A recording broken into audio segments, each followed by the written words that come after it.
வணக்கம் மக்களே. நம்ம கார்த்திக் கதையில நவம்பர் 25 என்ன நடக்க போகுது அப்படிங்கறத பத்தி தாங்க இந்த வீடியோல இப்ப நம்ம பார்க்க போறோம். இந்த வீடியோவுக்கு மறக்காம லைக் பண்ணிக்கோங்க. நீங்க லைக் பண்றதுதான் எங்களுக்கு அடுத்த வீடியோ போடுறதுக்கு ரொம்பவே இன்ட்ரெஸ்டிங்கா இருக்கும். சோ மறக்காம லைக் பண்ணிட்டு இந்த வீடியோவை பாருங்க. என்ன நடக்குது அப்படின்னு பாத்துக்கிட்டீங்கன்னா, நம்ம ஈஸ்வரி நேரா கோவிலுக்கு வராங்க. கோவிலுக்கு வந்ததும் நம்ம பரமேஸ்வரி பாட்டி ஈஸ்வரிய பார்த்ததோட ரொம்ப சந்தோஷப்பட்டு நேரா அவங்க மருமகளை வந்து வரவேற்கிறாங்க. வா ஈஸ்வரி, உனக்காக தான் நாங்க எல்லாருமே காத்துக்கிட்டு இருந்தோம். நீ கோவிலுக்கு வரமாட்ட அப்படின்னு நாங்க எல்லாருமே ரொம்ப பயந்துகிட்டு இருந்தோம். நீ கோவிலுக்கு வந்ததை பார்த்துட்டு எங்க எல்லாருக்குமே ரொம்ப சந்தோஷமா இருக்கு. அதுக்கு ஈஸ்வரி சொல்றாங்க, போது நிப்பாட்டு. நான் எதுக்காக கோவிலுக்கு வந்தேன் அப்படின்னா, என் மருமக சொன்னா அப்படிங்கறதுக்காக தான் நான் கோவிலுக்கு வந்தேன். மத்தபடி உங்களுக்காக எல்லாம் நான் வரல. அதுக்கு பாட்டி சொல்றாங்க, ஏதோ ஒண்ணு, ஆனா நீ கோவிலுக்கு வந்துட்டேல்ல, எனக்கு அது போதும் அப்படின்னு சொல்லிட்டு சாமி கும்பிடுறாங்க. அப்போ பாட்டி நேரா சாமி கிட்ட போயிட்டு, ஐயா அம்மா, இது மாதிரி என் மருமக கும்பாபிஷேகத்துக்கு வரமாட்டா அப்படின்னு நான் ரொம்பவே கவலையோட இருந்தேன்.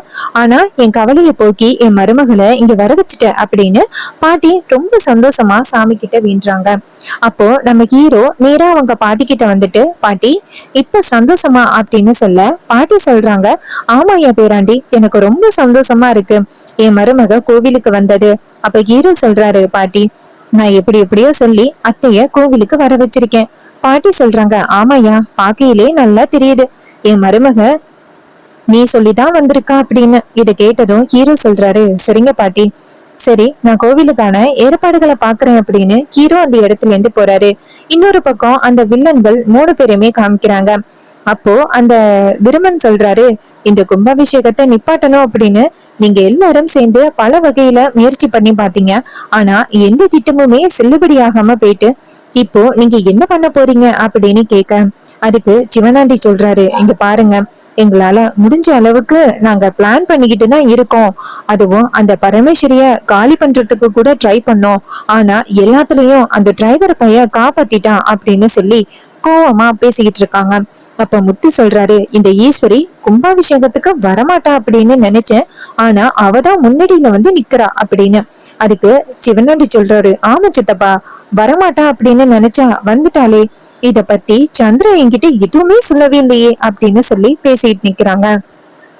அப்ப முத்து சொல்றாரு, மவனே, அந்த சிவகாமியோட இறப்புக்கு காரணம் அந்த பரமேஸ்வரி தான் அப்படின்னு இன்னமும் ஈஸ்வரியை நினைச்சுக்கிட்டு இருக்கா. அப்படி இருக்கையில எப்படி அவ கோயிலுக்கு வந்தா? அதான் மருமகனே, எனக்கு ரொம்ப ஆச்சரியமா இருக்கு அப்படின்னு சொல்லி பேசிக்கிட்டு இருக்க. அப்போ நம்ம விருமன் கேக்குறாரு, என்னங்க சொல்றீங்க? அப்ப முத்து சொல்றாரு, ஆமா, அந்த சிவகாமி இறந்தால அதுக்கு காரணமே நான் தான். இது தெரியாம இந்த ஈஸ்வரி பரமேஸ்வரி மேல கோவத்தோட சுத்திக்கிட்டு இருக்கா. அப்ப விருமன் கேக்குறாரு, என்னங்க சொல்றீங்க, இவ்வளவு பெரிய விஷயம் நடந்துச்சா அப்படின்னு. அதுக்கு அவர் சொல்றாரு, ஆமா, 30 வருஷத்துக்கு முன்னாடி அவளோட கதையை முடிச்சதே நான் தான் அப்படின்னு சொல்லி பேசிக்கிட்டு இருக்காங்க. இன்னொரு பக்கம் நம்ம ஹீரோ அந்த இடத்துக்கு வராரு. வந்துட்டு, என்ன 3 பேரும் பேசிக்கிட்டு இருக்கீங்க அப்படின்னு. அதுக்கு 3 பேரும் ஹீரோவை பார்த்ததோட ஷாக் ஆகி நிக்கிறாங்க. இருந்தாலும் பயத்தை வெளியில காமிச்சுக்க கூடாது அப்படிங்கறதுக்காக முத்து கேக்குறாரு, என்னடா எங்க கிட்ட வந்து எதுவும் சொல்லணுமா? இந்த கும்பாபிஷேகம் நல்லபடியா நடக்கும் அப்படின்னு ரொம்பவே ஆர்வத்தோட காத்துக்கிட்டு இருக்க போல. ஆனா நாங்க எல்லாம் இருக்கிறத மறந்துட்டியா? இந்த கும்பாபிஷேகம் எப்படி நடக்குது அப்படிங்கறத நாங்களும் பாக்குறோம் அப்படின்னு. அப்ப ஹீரோ சொல்றாரு, இங்க பாருங்க, உங்ககிட்ட கேட்டுதான் இந்த கும்பாபிஷேகத்தை நடத்திக்கிட்டு இருக்கனா? நீங்களும் என்னென்னமோ பிளான் பண்ணி பாத்தீங்க இந்த கும்பாபிஷேகத்தை நிறுத்துறதுக்காக. ஆனா இந்த பிளான்லயும் நீங்க ஜெயிக்கல இல்ல. இங்க பாருங்க, இன்னைக்கு கோவில் கும்பாபிஷேகம் நடக்க போகுது.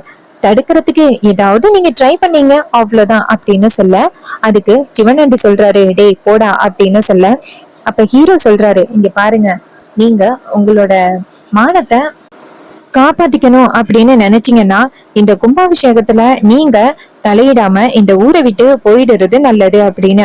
அதுக்கு முத்து சொல்றாரு, இங்க பாருடா, போக முடியாது அப்படின்னு சொல்லிட்டு நம்ம ஹீரோவை பேசுறாங்க. அப்ப ஹீரோ சொல்றாரு, அப்போ நடக்க போறத யாராலையும் தடுக்க முடியாது.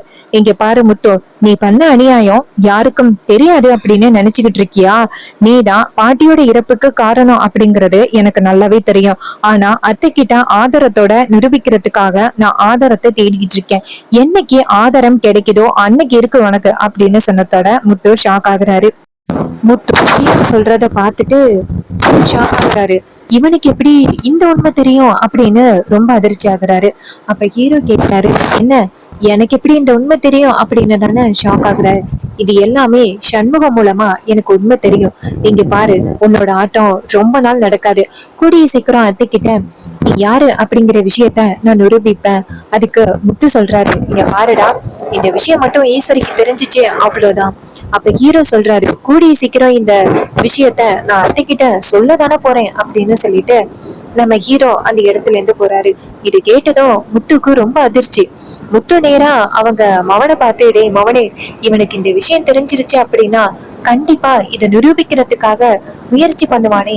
அப்படி மட்டும் அவன் கையில ஆதாரம் கிடைச்சிச்சு, அதை கொண்டு போய் உடனே ஈஸ்வரி கிட்ட காமிச்சு நான் என்னெல்லாம் பண்ணிருக்கிறேன் அப்படிங்கிறத நிரூபிச்சிருவானே மவனே, இப்ப என்ன பண்றது? அதுக்கு அவர் சொல்றாரு, சித்தப்பா உனக்கு மட்டும்தான் பயமா இருக்கா? எனக்கும் தான் பயமா இருக்கு. அவன் மட்டும் உண்மையை நிரூபிச்சான், அதுக்கப்புறம் எனக்கும் தான் சேர்ந்து பிரச்சனை அப்படின்னு. அதுக்கு அவர் சொல்றாரு, மவனே இப்ப என்னடா பண்றது? எப்படிடா அந்த ஈஸ்வரி கிட்ட இருந்து இவன் கிட்ட இருந்து தப்பிக்கிறது? இவனுக்கு தெரிஞ்ச உண்மை ஈஸ்வரிக்கு தெரியக்கூடாதுடா. அப்படி தெரிஞ்சிச்சுன்னு வச்சுக்கேன், அப்புறம் அந்த ரெண்டு குடும்பமும் ஒண்ணு சேர்ந்துருண்டா. இப்ப என்ன பண்றது அப்படின்னு. அதுக்கு அவர் சொல்றாரு, இருங்க சித்தப்பா பாத்துக்கலாம். இந்த கும்பாபிஷேகத்தை நிறுத்துறதுக்கு ஃபர்ஸ்ட் வழிய பார்ப்போம், அதுக்கப்புறம் அதை பார்த்துப்போம். முத்து சொல்றாரு, என்னடா மௌன இப்படி சொல்ற? நான் எவ்வளவு பெரிய பிரச்சனையில சிக்க போறேன், நீ சாதாரணமா சொல்ற? அதுக்கு அவர் சொல்றாரு, சித்தப்பா நீ தானா இழுத்துக்கிட்ட பிரச்சனைக்கு நான் என்ன பண்றது? இரு, எப்படியே இந்த கும்பாபிஷேகத்தை நிறுத்திடுவோம், அதுக்கப்புறம் அதை பாத்துக்கலாம் அப்படின்னு சொன்னதோட முத்துவும் சரிடா மவனே அப்படின்னு சொல்லிட்டு வந்து நிக்கிறாங்க. ஊர் தலைவர்கள் எல்லாருமே அந்த இடத்துல ஒண்ணு கூடுறாங்க. அப்போ ஊர் தலைவர்கள் சொல்றாங்க, இது மாதிரி எப்பவுமே முதல் மரியாதை நம்ம பரமேஸ்வரி அம்மாவுக்கும் ஐயாவுக்கும் தான் கொடுப்போம். ஆனா இந்த வாட்டி பரமேஸ்வரி அம்மா இந்த முதல் மரியாதை அவங்க மகனுக்கும் மருமகளுக்கும் கொடுக்கணும் அப்படின்னு சொல்லிட்டாங்க. இதுல யாருக்காவது ஆட்சேபனை இருக்கா அப்படின்னு சொல்லிட்டு கேக்குறாங்க. அப்போ எல்லாரும் அந்த இடத்துல என்ன சொல்றாங்கன்னா, எங்களுக்கு எந்த வகையிலையும் ஆட்சேபனை இல்ல. ஈஸ்வரி அம்மாவை கொஞ்ச நாளைக்கு முன்னாடி நம்ம எல்லாருமே சேர்ந்து ரொம்ப அவமானப்படுத்திட்டோம். அவங்கதான் சிலையை எடுத்துட்டாங்க அப்படின்னு சொல்லி ரொம்பவே அவமானப்படுத்திட்டோம். அப்படி அவமானப்படுத்தினதுக்கு பிராயச்சித்தமா அம்மாவுக்கு முதல் மரியாதை கொடுக்கணும் அப்படின்னு நாங்க எல்லாருமே ஆசைப்படுறோம் அப்படின்னு. இதை கேட்டதும் ஊர் தலைவர்கள் சொல்றாங்க, சரி அப்ப நம்ம எல்லாருமே சேர்ந்து அவங்க ரெண்டு பேருக்கும் முதல் மரியாதை கொடுத்துடலாம் அப்படின்னு சொல்லி பேசிக்கிட்டு இருக்கா. அப்ப விருமன் சொல்றாரு, என்ன இது இவ்வளவு அநியாயமா இருக்கு? முதல் மரியாதைலாம் யாருக்கு கொடுக்கணும் அப்படின்னு கொஞ்சம் கூட விவஸ்தையே இல்லாம போயிருச்சு அப்படின்னு. அதுக்கு ஊர் தலைவர் கேக்குறாரு, அவங்களுக்கு முதல் மரியாதை கொடுக்கறதுல உனக்கு என்ன பிரச்சனை வருமா அப்படின்னு கேட்க, அதுக்கு அவர் சொல்றாரு, இங்க பாருங்க, அந்த அம்மா ஒண்ணு இந்த ஊருக்காரவங்க இல்லையே, அவங்க வெளியூருக்காரவங்க. அவங்களுக்கெல்லாம் முதல் மரியாதை கொடுக்கணும் அப்படின்னு அவசியம் இல்லையே. அதுக்கு அவர் சொல்றாரு, இங்க பாருங்க, அவங்க இந்த ஊரோட தலைவி, அவங்களுக்கு முதல் மரியாதை கொடுக்கறதுல உங்களுக்கு என்ன பிரச்சனை அப்படின்னு சொல்லிட்டு பேசுறாங்க. இதை கேட்டதும் அங்க உள்ளவங்க வந்துட்டு எல்லாருமே ஈஸ்வரி அம்மாவுக்கு தான் முதல் மரியாதை கொடுக்கணும் அப்படின்னு எல்லாருமே சேர்ந்து முடிவு பண்றாங்க. அப்ப ஹீரோ வந்துட்டு சந்தோஷப்படுறாரு. அப்புறமா ஈஸ்வரிக்கும் நம்ம ராஜாவுக்கும் சேர்ந்து முதல் மரியாதை பண்றாங்க. இத பார்த்துட்டு பாட்டி ரொம்ப சந்தோஷப்படுறாங்க.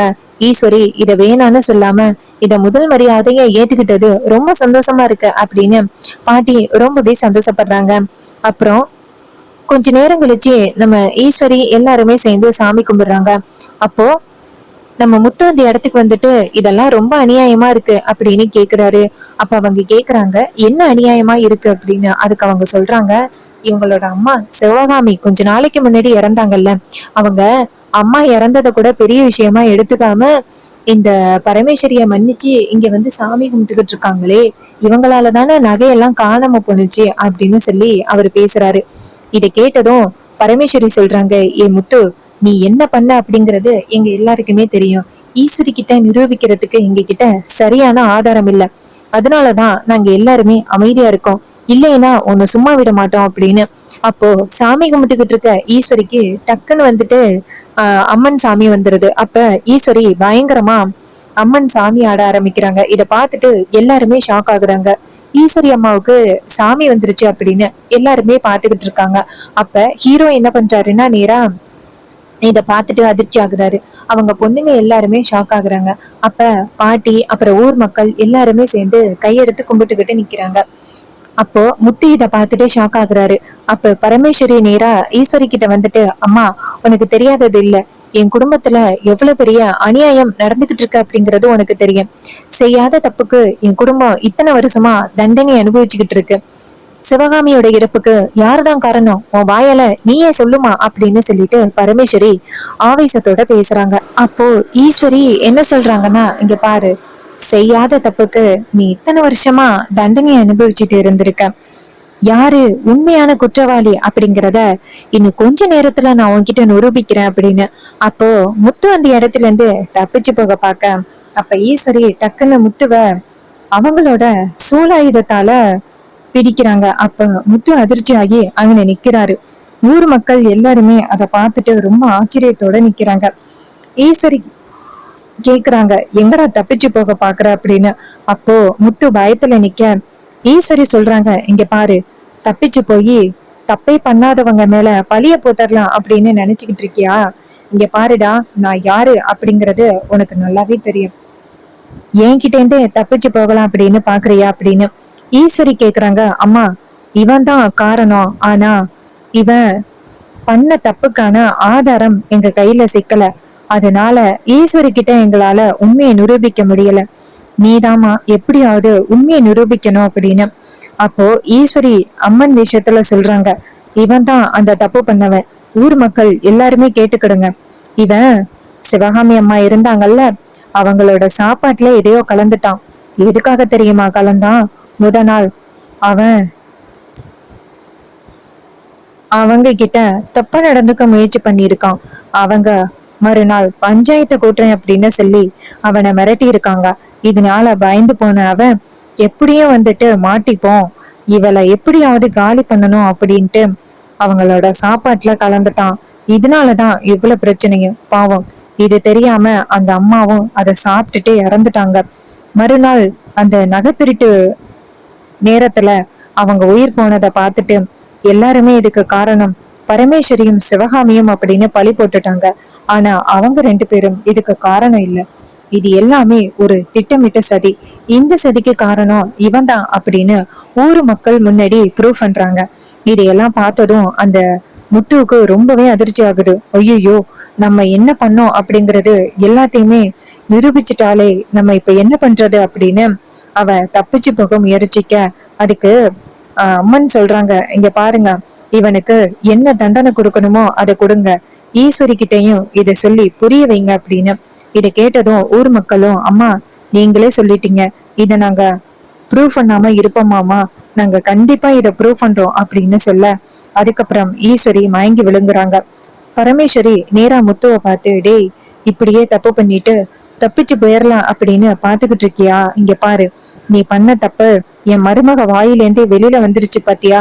இங்க பாருடா, இதுக்கு மேலயும் உனக்கு நாங்க மரியாதை கொடுத்தோம் அப்படின்னா அது நாங்க பண்ற ரொம்ப பெரிய தப்பு.